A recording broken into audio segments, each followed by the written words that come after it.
All right, cool. So welcome back. Brett here with ClickMel, as always. And in this video, we are going to talk about theism. And this is probably what you are. This is what I am. And we're going to talk about theism specifically. And theism is the belief in one God. And so you'll notice theism just means God in the original language. And when we add modifiers to, I believe it's Latin or Greek, but it doesn't matter, whatever the word is, mono means one God. Okay. But usually you're just going to say theism.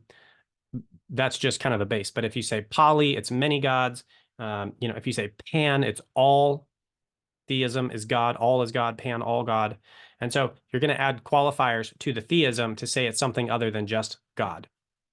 So when we talk about theism, there are generally three world religions that are going to fall within theism. Now, theism believes that God is singular, like we would typically think of, like deists think, but not only is he singular and he created the universe, but he created the universe and he loves the universe and he wants to have a relationship with his creation.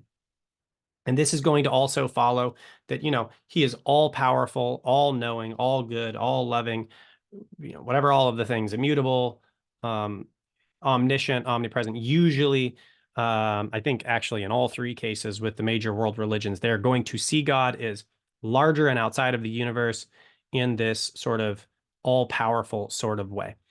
Which is also the case with the deism. But in this case, the differentiating factor is he knows us and he wants a relationship with us.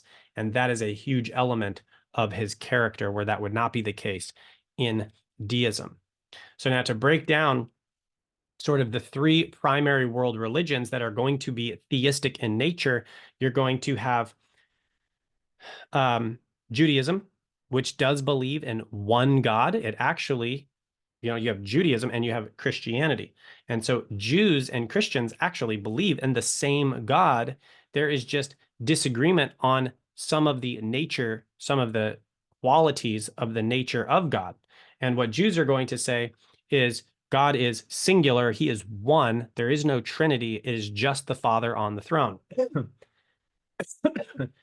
Now, I'd say when you look at the Old Testament, which is the Jewish Bible, okay, so when we believe all the way up to Zechariah, Malachi, something like that, all of the Old Testament is the Jewish Bible. And when you look at that, generally, it's talking about God the Father on the throne. And it's not quite as obvious that you have Jesus in the Old Testament. There are some very interesting things as Christians that we might call Christophanies, where you have the angel of the Lord showing up, and it seems to have all of the qualities of God, but it's not called God. Seems like that might actually be Jesus, and there's some great evidence of that, but it's a little bit harder to get to. There are verses in the Old Testament that seem to indicate that there is another God figure other than God the Father, but again, not as obvious. And so when Jews are going to read the Old Testament, they are going to say there's one God. Now, when we go to what we would call a Christian theist, which is probably you, definitely myself, I am a theist of the persuasion of Christianity. And what Christianity believes of God is that he is a triune God. And that does not mean there are three gods. It means there are one God nature that is composed of three personal selves. Okay, so I am one creature, one nature, and I have one Brett inside. Okay, now it seems as though what the Christian church teaches and what we see with the New Testament, and even when you go into the Old Testament and you start looking, it seems as though God is one in nature and three in persons. And so the Christian theistic religion is going to say that God is triune. He is one God with three persons, and that is going to be very different from the Jewish God. Now, what typically a Jewish person is going to say is that Christians have just sort of made up this extra stuff and added it on in the New Testament. All right. The Christian is going to say, no, actually, it was always there, and the Jews have missed it in the Old Testament. So you can see there's kind of a little bit of a back and forth going on there. Now, the third type of theism is going to be Islam. And Islam, whether you ask Jews or Christians, is essentially just going to be a completely different kind of God. Now, I would say this and I'm not well versed in Islam. We'll get Juke in here, and he said he would be very open and interested to teach a lesson or a series on Islam. But my understanding of Islam is that they do believe God is perfect in the way we believe our God is perfect and all encompassing and all of these things. However, I have read a good portion of the Quran. I have not yet finished it, but there are elements in the Quran which, from a Christian perspective, would disqualify God from being perfectly good. For example, and this is actually when I set it down because I'm like, I don't really need to read anymore right now.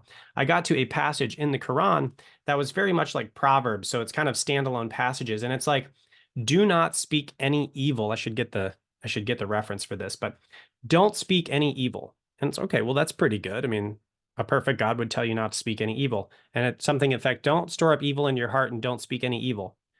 Unless someone speaks evil to you first, then basically let them have it. Then you're okay to hit tit for tat and just smack them a good one with evil words. So it's, well, don't store up evil in your heart and then give it to people unless they give it to you first. But so it's like, have evil in your heart for the day that someone starts it. And then that is not something a perfectly good God would say. A perfectly good God would say, have no evil. And that is a very different God from the God we serve. So, can you explain how yeah, that differs from eye for an eye in the Old Testament? that is a great question. I actually cannot do that off the top of my head. Just, yeah, straight honest there. Yep. Okay. Yeah, I would have to My look into it. my initial thoughts Yep. are that assuming that the way that you're referencing the Quran, the verbiage there is accurate. Evil, It says evil. evil. Okay, great. So Yes. evil, without needing to go and pull up a definition, a dictionary Yep. definition, is Is evil. the bad is evil. It's the It is bad. we might say, I believe it was C.S. Lewis who said evil is not a thing in itself. It's actually the absence of good. So it says, so essentially the recommendation is to store up the absence of good in your heart. Don't Mm. give it to people unless they start it. Then you're Yes. justified in acting in an evil manner. I'll let you continue. Right. And yeah, and so that to me would to further your point there, that doesn't sound to be a descriptor given by a good God. What you would see in eye for an eye and tooth for a tooth, what you see in the rest of the Levitical laws that have to deal with restitution, is that God is laying out a framework for the law such that it is applicable to the imperfect lives led by humans. Yeah. So it is not saying it is okay to take from your neighbor what is theirs, Right. but it is acknowledging the fact that your neighbor might take from you. And And if when that it happens, exact, and when that happens, it is not, it would not behoove the propagation or the continued living of a group of people if their general attitude towards theft, murder, and all other sorts of crimes were to say, do go nothing. ahead, Yeah. do nothing. Nothing. Right. Israel would is the So Jewish it's people different. would have ceased to exist. In that case, that would be different than evil because that is just having a set of laws that is fair amongst a set of people who are fallen and do evil things. So yeah, great. Yes. Yeah, thanks for your thoughts there. And I've never really thought that through. But either way, so yeah, moving back to theism, you do have the Islamic theists, then you have Jewish theists, and you have Christian theists, and those are going to be the three major theistic world religions. And yeah, that's essentially what we're getting to in this video and wanting to kind of parse out. All three of those religions do believe there is a God who is all powerful and perfectly good. He has an afterlife to take us to, an eternal relationship and rewards for those who, I guess, serve them. And yeah, Zach, do you have any other thoughts or questions you want to add to the end of that before we get to the next video? No, I'm good to go. Awesome. Okay. In the next video, we're going to look at the one distinguishing factor of Christian theism, not only amongst theistic religions, but amongst every religion in the world that I am familiar with. And I think it pretty much extends to all of them. So with that, we'll see you in the next video where we're going to get a little bit more specifically into Christian theism and why I think it's the best option, one of the reasons. We'll see you there.